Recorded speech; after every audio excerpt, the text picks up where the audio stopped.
We are about to hear a short summary of the Pilgrim's Voyage from Southampton to Massachusetts.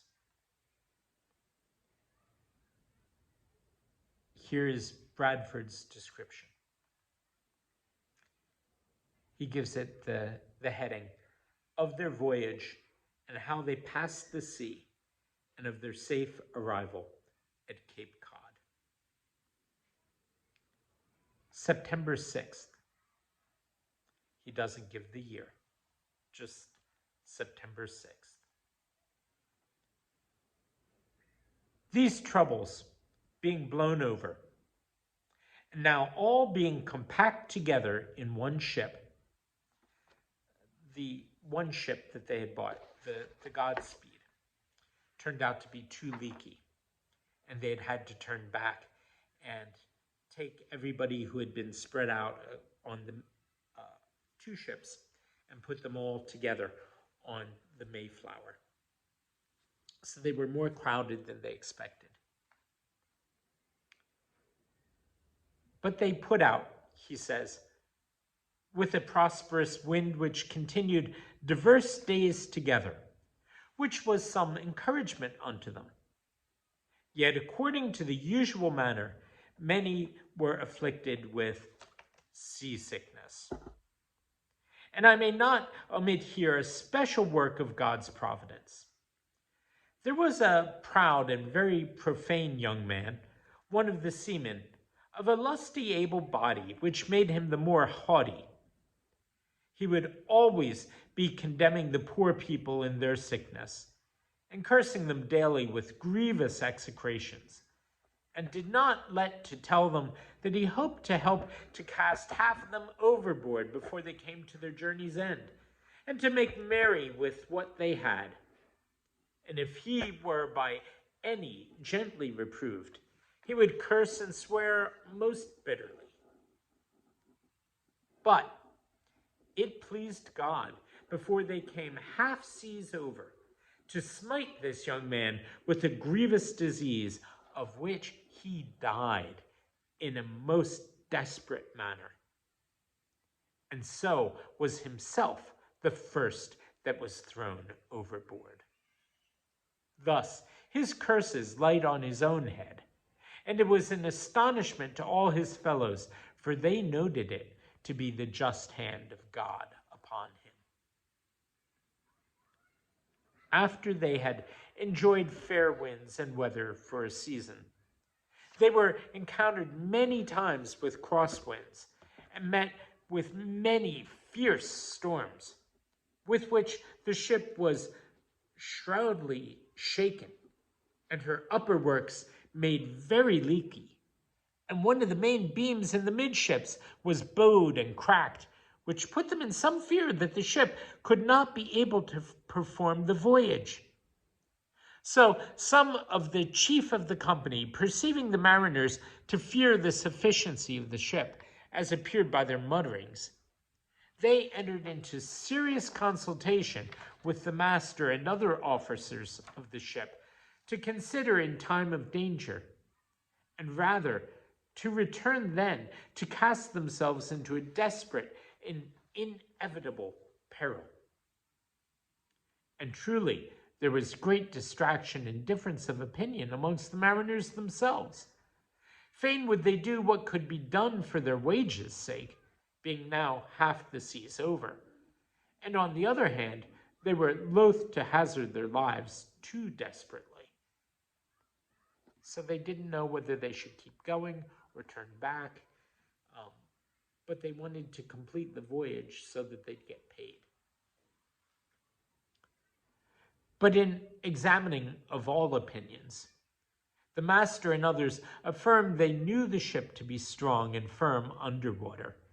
And for the buckling of the main beam, there was a great iron screw the passengers brought out of Holland, which would raise the beam into his place.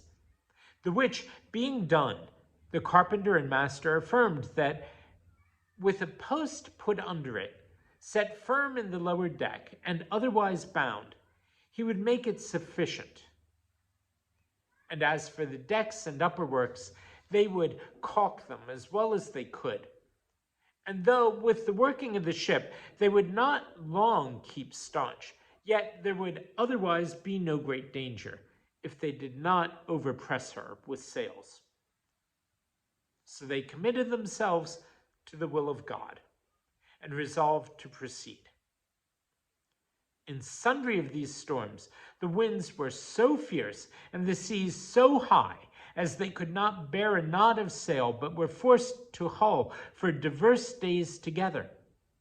And in one of them, as they thus lay at Hull in a mighty storm, a lusty young man called John Howland, coming upon some occasion above the gratings, was, with the seal of the ship, thrown overboard, and ran out at length. Yet he held his hold, though he was sundry fathoms under water, till he was held up by the same rope to the brim of the water, and then with a boat hook and other means got into the ship again, and his life saved. And though he was something ill with it, yet he lived many years after, and became a profitable member both in church and commonwealth. In all this voyage, there died but one of the passengers, which was William Button, a youth, a servant to Samuel Fuller when they drew near the coast. But to admit other things, that I might be brief, after long beating at sea, they fell with that land which is called Cape Cod, the which being made and certainly known to be it, they were not a little joyful. After some deliberation had among themselves, and with the master of the ship, they tacked about and resolved to stand for the southward, the wind and weather being fair, to find some place about Hudson's River for their habitation. But after they had sailed that course about half the day, they fell amongst dangerous shoals and roaring breakers, and they were so far entangled therewith as they conceived themselves in great danger, and the wind shrinking upon them withal, they resolved to bear up again for the Cape, and thought themselves happy to get out of those dangers before night overtook them, as by God's providence they did. And the next day they got into the Cape harbor, where they rid in safety. A word or two by the way of this cape. It was thus first named by Captain Grosnell and his company, anno 1602, and after by Captain Smith was called Cape James. But it retains the former name, meaning Cape Cod, among seamen. Also, that point which first showed those dangerous shoals unto them, they called Point Care and Tucker's Terror. But the French and Dutch to this day call it Malabar, by reason of those perilous shoals and the losses that they have suffered there. So that's a quick summary of their trip from Southampton to Cape Cod, including arguments with the crew, seasickness, a crew member being thrown overboard, a member of the Pilgrim's company being thrown overboard, but having been tied by a rope to the ship, being able to pull himself aboard again. Several storms, the main beam almost cracking, the upper decks needing to be recalked,